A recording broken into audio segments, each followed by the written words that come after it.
Group 2 mains పరీక్షలో 300 మార్కుల పేపర్లో చాలా ఈజియెస్ట్ సబ్జెక్ట్ ఎకానమీ. సో అట్లాంటి వింటారు.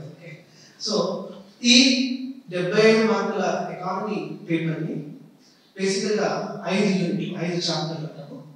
ఈ 5 చాప్టర్లను చాలా సులభంగా అంటే ఎగ్జామ్ ఓరియంటేషన్లో ఎలా ప్రిపేర్ అవ్వాలంటే ఫస్ట్ చాప్టర్ ఏదైతే మనకు క్రక్స్ ఆఫ్ ద చాప్టర్ మీరు అబ్జర్వ్ చేస్తే మొదటి చాప్టర్లో మనకు జాతీయ ఆదాయం అనగా నేషనల్ ఇన్కమ్ అనేది మెన్షన్ చేసి ఉంటుంది. అంటే అందరూ కూడా జాతీయ ఆదాయం అంటే ఓల్డ్ ట్రెడిషనల్ పద్ధతి అంటే జీడిపి ఎలా లెక్కింపు చేస్తున్నారు, ఆదాయం అధిక పద్ధతి, ఉత్పత్తి పద్ధతి, ఈ రకంగా different methodologies to measure the national income ఆ మెథడ్స్ చూస్తారు. కానీ there are some advanced developments happening on national income like change of base year ఆధార సంవత్సరాన్ని మార్పు చేసేటప్పుడు ఒక ప్రయత్నం జరుగుతుంది. దాన్ని కొంచెం టెక్నికల్ గా మీరు అబ్జర్వ్ చేయాల్సి ఉంటుంది. నామినల్ జీడిపి, రియల్ జీడిపి అంటే నామమాత్రపు జీడిపి, వాస్తవ జీడిపి ఆ రెండింటి మధ్య ఉన్నటువంటి పొంతన ఏంటి, ఎందుకు మనం రెండు ఆస్పెక్ట్స్ లో కూడా ఎందుకు మనం చూడాల్సి వస్తుంది. అదేవిధంగా సంభావ్య జీడిపి ఈ మధ్య కాలంలో ఎక్కువగా వార్తల్లో వినిపిస్తున్నటువంటి అంశం that is potential GDP. Why India is unable to achieve the potential GDP? కొన్ని దినపత్రికలనేమో వికసిత భారత్ 2047 కల్లా మనం అచీవ్ చేస్తున్నామని చెప్పిస్తున్నారు. ఇంకొంతమంది ఏమో మనకు విదేశీ నిల్వలు అంటే ఫారెక్స్ రిజర్వ్స్ ఏవైతే ఉంటాయో అవి పెరుగుతున్నాయని చెప్పి చెప్తున్నారు. Despite having all these inputs, why is that Indian economy is still stagnant? అలాంటి అంశం అంటే కొంచెం అనలిటికల్. ఒకప్పుడు గ్రూప్ 2 పరీక్షలు అంటే కేవలం ప్రణాళికలు పథకాలు, కానీ ఇప్పుడు ప్రణాళికల యొక్క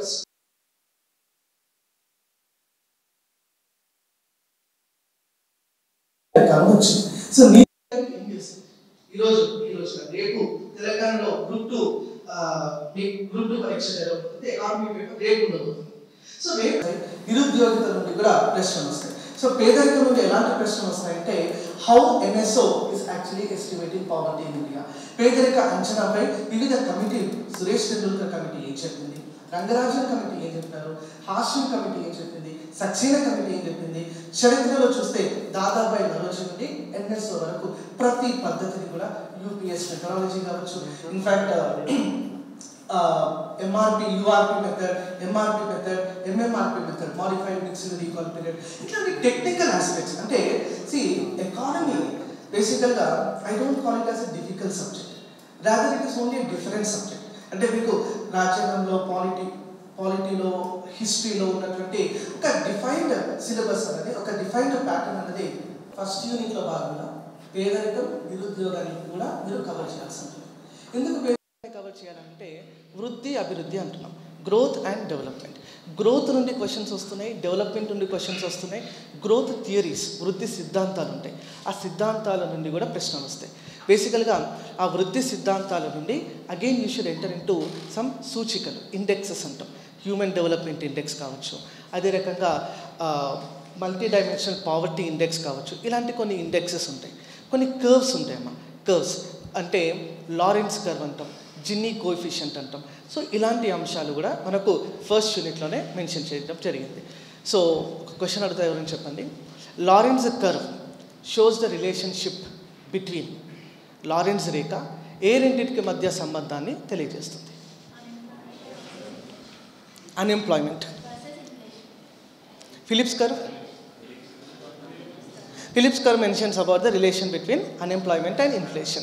Lorenz curve shows the relation between inequality, okay, inequality and division of the population, okay, అసమానతలు జనాభా విభజన మధ్య ఉన్నటువంటి సంబంధాన్ని తెలియజేస్తుంది. సో లారెన్స్ కర్వ్ మనకి ఇంపార్టెంట్, ఇండియా యొక్క జిన్నీ కోఎఫిషియంట్ విలువ కూడా మనకి ఇంపార్టెంట్. సో ఏ institutions are participating in measuring of the inequality, అసమానతని కొలువుటకు ఏ సంస్థలు దాంట్లో పాల్గొంటున్నాయి, ఇలాంటి అంశాలు కూడా మీరు ఫస్ట్ చాప్టర్లో భాగంగా చూడాల్సి ఉంటుంది. అదే ఫస్ట్ చాప్టర్లో మనకు మెన్షన్ చేసినటువంటి థర్డ్ మేజర్ కాంపనెంట్ ప్రణాళికలు మరియు నీతి ఆయోగ్. ఇప్పటి వరకు మనకు ఎన్ని ప్రణాళికలు జరిగినాయి? ఒక 20 జరిగినాయా? There were 12 5-year plans. 12వ పంచవర్ష ప్రణాళిక సమయంలోనే మనకు 2015 సంవత్సరంలో నీతి ఆయోగ్ ఆవిర్భవించింది. నీతి ఆయోగ్ ఫంక్షన్స్ ఏంటి, నీతి ఆయోగ్కి ప్లానింగ్ కమిషన్కి ఉన్నటువంటి డిఫరెన్సెస్ ఏంటి, నీతి ఆయోగ్ ఏ రకాల ఇండెక్సెస్ని రిలీజ్ చేస్తుంది, నీతి ఆయోగ్ ఏ ప్రోగ్రామ్స్లో పార్టిసిపేట్ చేస్తుంది, నీతి ఆయోగ్ ప్రస్తుతం ఉన్నటువంటి సిగ్నిఫికెన్స్ ఏంటి. 3 డాక్యుమెంట్స్ ఉంటాయి. 3 year డాక్యుమెంట్ ఒకటి, 7 year డాక్యుమెంట్ ఒకటి, 15 years విజన్ డాక్యుమెంట్ ఒకటి. ఈ 3 డాక్యుమెంట్స్ పైన మీకు 100% కాన్సెప్చువల్ క్లారిటీ అన్నది ఉండాలి. ఓకే, అంటే ఇప్పుడు ఫస్ట్ చాప్టర్ ఇవన్నీ కూడా మీకు డైరెక్ట్గా మెన్షన్ చేయరు సిలబస్లో, కానీ సిన్స్ ఫస్ట్ యూనిట్లో నేషనల్ ఇన్కమ్ అన్నాం కాబట్టి we are taking all the aspects interrelated with national income. జాతీయ ఆదాయంతో పొందుపరిచినటువంటి ప్రతి అంశాన్ని కూడా మనం కవర్ చేయాల్సి ఉంటుంది.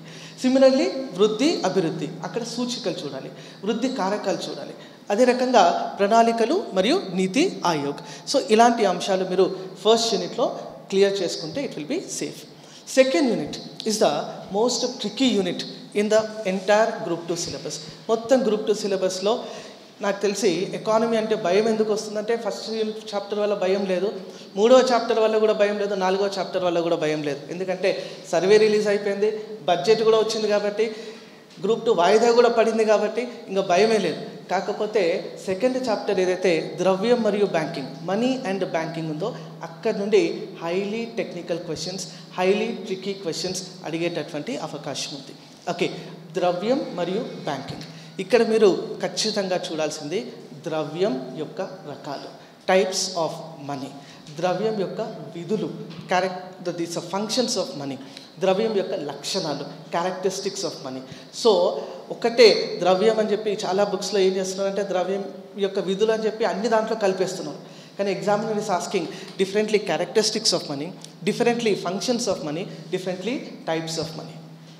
ఫర్ ఎగ్జాంపుల్ మీరు వినే ఉంటారు హెలికాప్టర్ మనీ అని, విన్నారు ఎప్పుడన్నా? Helicopter money. What is helicopter money? Who gave this concept of helicopter money? KCR కాదు, ఓకే. హెలికాప్టర్ మనీ ఇండియాలో పాపులర్ అయింది కేసీఆర్ వల్ల, కానీ హెలికాప్టర్ మనీ కాన్సెప్ట్ తీసుకొచ్చింది Milton Friedman. Okay, so during COVID, during pandemic ఈ హెలికాప్టర్ మనీ అనేటువంటి అంశం మనకు వార్తల్లో ఉన్నది. నోట్ల రద్దు, డిమానిటైజేషన్, నోట్ల రద్దు తర్వాతి పరిణామాలు. ఓకే, అది కూడా మనకు సెకండ్ యూనిట్లో చదవాలి. నల్లధనం క్లియర్గా మెన్షన్ చేయలేదు సిలబస్లో, కానీ నల్లధనం వ్యతిరేక చట్టాలు, black money, against black money, what are the laws we have enacted, that is also to be covered in the second chapter.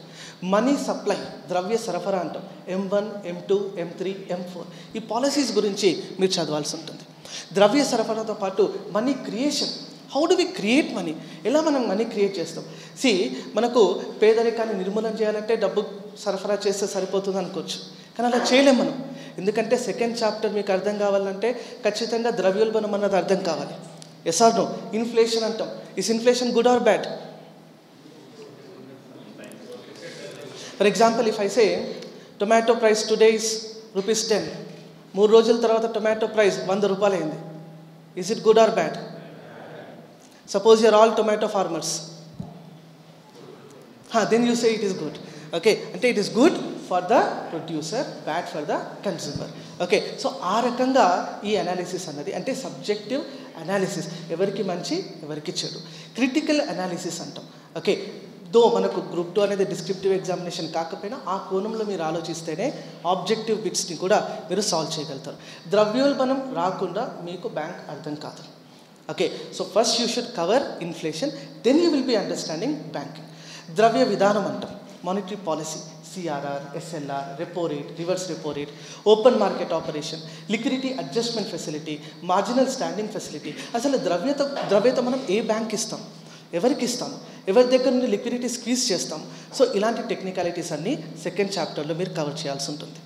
Second చాప్టర్లో అందరికీ అర్థమయ్యేటటువంటి ఒక టాపిక్, ఒకే ఒక టాపిక్ అర్థమవుతుంది చాలా ఈజీగా, ఏ పుస్తకంలో చదివినా అర్థమయ్యేటటువంటి టాపిక్, బ్యాంకింగ్ సంస్కరణలు, బ్యాంకింగ్ రిఫార్మ్స్. ఓకే, ఒకప్పుడు బ్యాంకింగ్ అంటే ఆ టాపిక్ నుండే క్వశ్చన్లు వచ్చేవి, కానీ ఇప్పుడు most advanced questions, highly technical questions అన్నవి ఈ చాప్టర్ నుండి వస్తాయి. And it is the deciding chapter. ఈ చాప్టర్ ఎవరైతే మ్యాక్సిమం బిట్స్ పర్ఫెక్ట్గా పెట్టగలుగుతారో వాళ్ళకి గ్రూప్ 2 జాబ్ అనేది ఖచ్చితంగా వచ్చే అవకాశం ఉంది. So third chapter, fourth chapter, fifth chapter, దీన్ని ఇంటిగ్రేట్ చేసుకుంటూ చదవాలి. ఫర్ ఎగ్జాంపుల్ థర్డ్ చాప్టర్లో ఏమి ఇచ్చినారు? 3 రంగాల ఆర్థిక వ్యవస్థలో 3 రంగాలు, ప్రథమ రంగం, ద్వితీయ రంగం, తృతీయ రంగం అన్నాం. అంటే agriculture, industries and services sector. So ఈ 3 రంగాలను what I want you people to, అంటే తక్కువ టైం ఉంది కాబట్టి ఇండియన్ అగ్రికల్చర్, ఏపీ అగ్రికల్చర్ సమన్వయం చేసుకుంటూ చదవాలి. ఇండియన్ ఇండస్ట్రీస్, ఏపీ పరిశ్రమలు రెండింటినీ ఇంటిగ్రేట్ చేసుకుంటూ చదవాలి. సిమిలర్లీ ఫర్ ద సేవా రంగం. వ్యవసాయ రంగంలో ఖచ్చితంగా బిట్ లేకుండా క్వశ్చన్ పేపర్ అన్నది ఉండదు. Pricing in agriculture, MSP, minimum support price, కనీస మద్దతు ధర, ఇలాంటి ఫార్ములాలు మనం ఫాలో అవుతున్నాం. A2 అంటే ఏంటి, A2+FL అంటే ఏంటి, C2 అంటే ఏంటి, ఎంఎస్ స్వామినాథన్ ఏం చెప్పినాడు, ప్రస్తుతం CACP ఏ విధానాన్ని పాటిస్తుంది, మినిస్ట్రీ ఆఫ్ అగ్రికల్చర్కి ఈ ఎంఎస్పి పైన పడేటటువంటి భారం ఏంటి, ఇది ఖచ్చితంగా ఒక బిట్ వస్తుంది, రాసి పెట్టుకోండి. దీంతో పాటుగా రాయితీలు, వ్యవసాయ రంగంలో ఇచ్చేటటువంటి రాయితీలు, సబ్సిడీస్. బేసికల్గా మనకు 3 F's సబ్సిడీస్ అంటే 3 F's గుర్తుపెట్టుకోండి, ఫుడ్, ఫ్యూయల్, ఫర్టిలైజర్. ఈ 3 నుంచి ఖచ్చితంగా క్వశ్చన్స్ వస్తాయి. ఫుడ్ సబ్సిడీ ఖచ్చితంగా చదవాల్సింది NFSA 2013, national food security act 2013. Fertiliser subsidy urea, diammonium phosphate, muriate of potassium, NPK అంటాం. NPKకి మనం ఎటువంటి పాలసీని ఫాలో అవుతూ రాయితీలు అందిస్తున్నాం, దాన్ని మీరు కవర్ చేయాల్సి ఉంటుంది. ఇదే అగ్రికల్చర్ చాప్టర్లో అది Indian perspective plus AP perspective రెండు కూడా ఇంటర్లింక్ చేయాలి. ఇరిగేషన్, నీటిపారుదల సదుపాయం, ఖచ్చితంగా ఒక బిట్ వస్తుంది పోలవరం ప్రాజెక్ట్ నుండి. పోలవరం ప్రాజెక్ట్ ఎందుకంటే మీరు వింటూ ఉంటారు, తెలంగాణకి ఎప్పుడు ఏ కొత్త ముఖ్యమంత్రి వచ్చినా నా హయాంలో హుస్సేన్ సాగర్ శుద్ధి చేస్తాము అంటారు. సిమిలర్లీ ఏపీకి ఏ కొత్త ముఖ్యమంత్రి వచ్చినా నా హయాంలో పోలవరం పూర్తి చేస్తాము అంటారు. సో అది నిరంతరం ఎప్పటికీ కూడా వార్తల్లో ఉండేటటువంటి అంశాలు కాబట్టి పోలవరం పైన కంప్లీట్ అవగాహన అన్నది మీకు ఉండాలి. ఎంత శాతం పనులు పూర్తయ్యాయి. సో పోలవరం పైన మీకు అవగాహన రావాలనంటే శ్వేతపత్రం అంటే వైట్ పేపర్, పోలవరం పైన ఒక శ్వేతపత్రాన్ని ప్రభుత్వం రిలీజ్ చేయడం జరిగింది. ఆ శ్వేతపత్రాన్ని యాజ్ ఇట్ ఈస్ చాలా సులభంగా ఈజీగా అర్థమైపోతుంది, దాన్ని కవర్ చేయండి.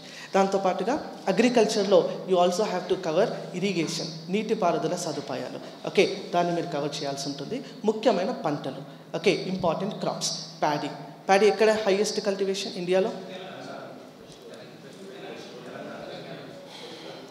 Highest producer of paddy. Okay, so అట్లాంటి డేటా. ఏపీలో which district is the highest producer of paddy?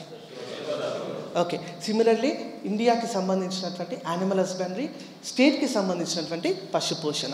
Animal హస్బెండరీలో goats కావచ్చు, షీప్ కావచ్చు, కౌస్ కావచ్చు, బఫెలోస్ కావచ్చు, హెన్ కావచ్చు, దానికి సంబంధించినటువంటి ఇన్ఫర్మేషన్. 2019 యానిమల్ సెన్సస్, 2024 సెన్సస్ ఇంకా రాలేదు. మీరేం ప్రార్థన చేయాలంటే 2025 ఫిబ్రవరికి రావద్దు అని చెప్పి ప్రార్థన చేయాలి. ఓకే, ఫిబ్రవరి తర్వాత వచ్చినా కూడా మీకు ఇబ్బంది లేదు కాబట్టి, ఎందుకంటే కొత్త 2021 సెన్సస్ రావద్దు, 2024 యాన్యువల్ సెన్సస్, ఈ రెండు కూడా వాయిదా పడాలని కోరుకోవాలి. కోరుకోకపోతే ఏమవుతుందంటే సిలబస్ పెరుగుకుంటూ పోతుంది. Okay, that is the point you need to note. Okay, దాంతోపాటుగా ఇండస్ట్రీస్లో కొత్త విధానాలు, MSME పాలసీ ఏంటి, PSUల రకాలు ఏంటి, సో ఇలాంటి అంశాలు ఇండస్ట్రీస్లో India point of view, at the same time Andhra Pradesh పర్స్పెక్టివ్లో చూడాలి. సో ఈ ఇంటిగ్రేట్ చేసుకొని ఈ 3 అంశాలు agriculture, industries and services cover చేస్తే మీకు 2 చాప్టర్స్ అన్నవి కవర్ అయిపోతాయి. దాని తర్వాత లాస్ట్ టాపిక్ మీరు ఏం చదవాలంటే దట్ ఈస్ ఆంధ్రప్రదేశ్కు సంబంధించినటువంటి GSDP, తలసరి ఆదాయం, పర్ క్యాపిటల్ ఇన్కమ్, తర్వాత వివిధ రంగాల యొక్క పోకడలు అంటే trends of various sectors, agriculture, industries and services sector. అదంతా కూడా బేస్ సోషో ఎకనామిక్ అవుట్లుక్. అదే మీకు ఇప్పుడు భగవద్గీత, అదే మీకు ఇప్పుడు ఖురాన్, అదే ఇంకొక ఏ హోలీ బుక్ కూడా మీకు పనికిరాదు ఎకానమీకి. It is very very very important document. Socio economic outlook చూడాలి. అదే రకంగా అన్ని శ్వేతపత్రాలు. ఓకే, చంద్రబాబు నాయుడు గారు సీఎం అయిన తర్వాత రిలీజ్ అయినటువంటి ప్రతి వైట్ పేపర్ని కూడా మీరు అప్డేట్ చేసుకోవాలి. ప్లస్ లేటెస్ట్ బడ్జెట్, ఆ బడ్జెట్ అనాలిసిస్. చాలామంది నన్ను అడుగుతూ ఉంటారు, ఇన్ఫ్యాక్ట్ ఐ థింక్ ఇప్పుడు Q&A సెషన్లో కూడా అడుగుతారు, ఫిబ్రవరిలో కొత్త బడ్జెట్ రాబోతుంది, ఇప్పుడే ఒక బడ్జెట్ వచ్చింది, మళ్ళీ ఇంకో ఫిబ్రవరిలో ఇంకో బడ్జెట్ రాబోతుంది, దాన్ని అప్డేట్ చేసుకోవాలంటే అవసరం లేదు.